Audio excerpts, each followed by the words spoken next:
মিথ্যা বলার অভ্যাস কিভাবে জীবন নষ্ট করে। মিথ্যা তো আমরা কম বেশি সবাই বলি, কিন্তু ক্রমাগত মিথ্যাটা আমাদের জীবনকে কিভাবে ধ্বংসের পথে নিয়ে যায় সেটা নিয়ে আজকে তৈরি হয়েছে আমাদের নতুন তথ্যচিত্র। চলুন আজকের এই তথ্যচিত্রে আমরা বেশ কিছু গুরুত্বপূর্ণ জিনিস জেনে নেই। ভাবুন তো, আপনার চারপাশে এমন কেউ আছেন যিনি সবসময় মিথ্যা বলেন। প্রথমে হয়তো ছোট ছোট কারণে, কিন্তু একসময় সেই মিথ্যা তাকে এমন এক জায়গায় নিয়ে যায় যেখান থেকে আর ফেরার উপায় থাকে না। সত্যিই কি মিথ্যা বলার অভ্যাস জীবন নষ্ট করতে পারে? উত্তর হলো হ্যাঁ। মিথ্যা হলো একটি নেশার মতো।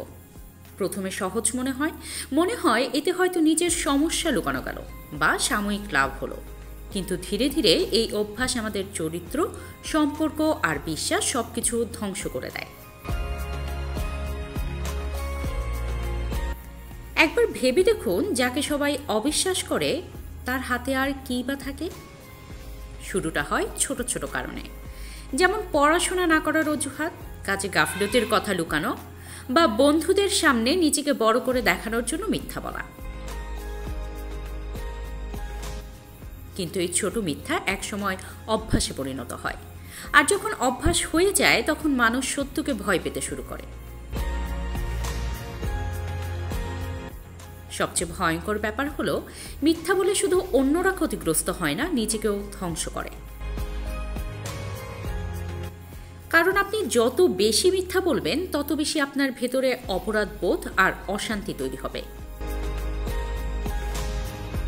রাতে ঘুম আসবে না, ভেতরে ভেতরে একটা ভয় কাজ করবে, যদি ধরা পড়ে যায়। আরেকটা ব্যাপার হলো, মিথ্যা মানুষকে একসময় একা করে দেয়। পরিবার, বন্ধু, সহকর্মী কেউ আর বিশ্বাস করে না। বিশ্বাস হারানো মানে সম্পর্কের মৃত্যু। বিশ্বাস একবার ভেঙে গেলে আবার গড়ে তোলা প্রায় অসম্ভব। তাহলে করণীয় কি? খুব সোজা, নিজের জীবনে সত্যকে জায়গা দিন। শুরুতে কষ্ট হতে পারে, অনেক সময় সত্যি বলার কারণে বিপদেও পড়তে পারে, কিন্তু দীর্ঘমেয়াদে সত্যি আপনাকে মানসিক শান্তি, আত্মবিশ্বাস আর সম্মান দেবে। মনে রাখবেন, মিথ্যা হয়তো সাময়িকভাবে বাঁচায়, কিন্তু সত্যি দীর্ঘমেয়াদে জীবন গড়ে তোলে।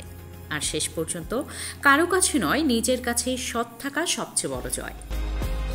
ভিডিওটা যদি আপনার ভালো লেগে থাকে তবে একটা লাইক দিন, আর অবশ্যই চ্যানেল সাবস্ক্রাইব করে পাশে থাকুন।